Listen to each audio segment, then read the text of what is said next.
Well, here we are doing our Bible reading on the third day of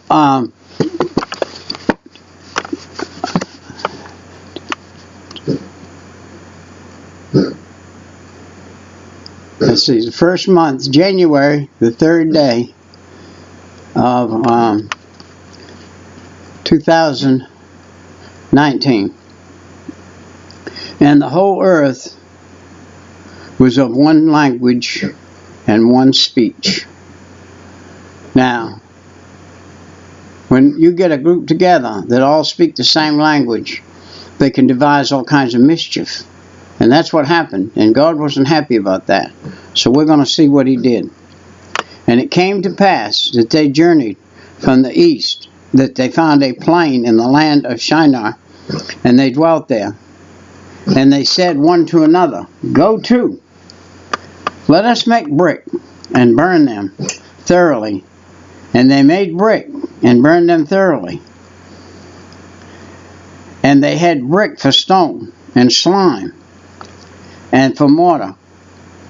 And they said, Go to, let us build a city and a tower, whose top may reach unto the heavens, and let us make us a name, lest we be scattered abroad on the face of the earth. And the Lord came down to see the city and the tower, which the children of men builded. And the Lord said, Behold, the people is one, and they have all one language.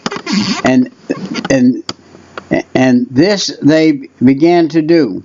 And now nothing will be restrained from them, which they have imagined to do. Go to, let us go down, and therefore confound their language, and they may not understand one another's speech. And so the Lord scattered them abroad from thence upon the face of all the earth, and they left off to behold the city. I'm going to tell you something right here. You wonder where all the languages came from and everything?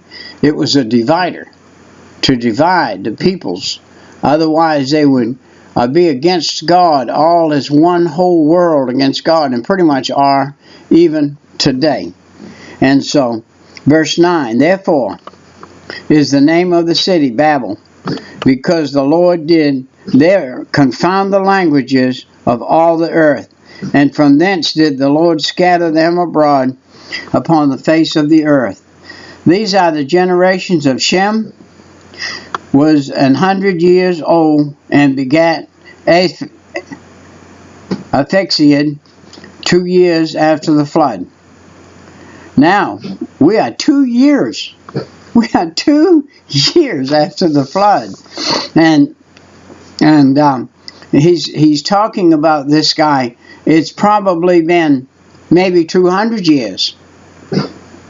But he's saying 2 years after the flood. He's going back to this guy. And Shem lived after he begat Arphaxad 500 and begat sons and daughters. And Aphax lived 35 years and begat Selah. And Selah, Arphaxad, lived after he begat Selah 403 years and begat sons and daughters. And Selah lived 30 years and begat Eber. And Selah lived after he begat Eber 403 years and begat sons and daughters. And Eber lived 430 years and begat Peleg. And Eber lived after he begat Peleg 430 years and begat sons and daughters. And Peleg lived 30 years and begat Reu. And Reu and Peleg lived after he begat Reu 209 years and begat sons and daughters. And Reu lived 230 years and begat Serge. And Reu lived after he begat Serge 207 years and begat sons and daughters. And Serge lived 30 years and begat Nahor. And Serge lived after he begat Nahor 200 years and begat sons and daughters. And Nahor lived 29 years and begat Terah. And Nahor lived after he begat Terah 190 years and begat sons and daughters. And Terah lived 70 years and begat Abram, Nahor, and Haran. And now these are the generations of Terah. Terah begat Abram, Nahor, and Haran begat Lot. And Haran being died before his father Terah in the land of the nativity of the Chaldee. And Abraham and Nahor took them wives, and the name of Abraham's wife was Sarai, and the name of Nahor's wife was Milcah, the daughter of Haran, and the father of Milcah, and the father of Issachar. Both Sarai was barren, and she had no children.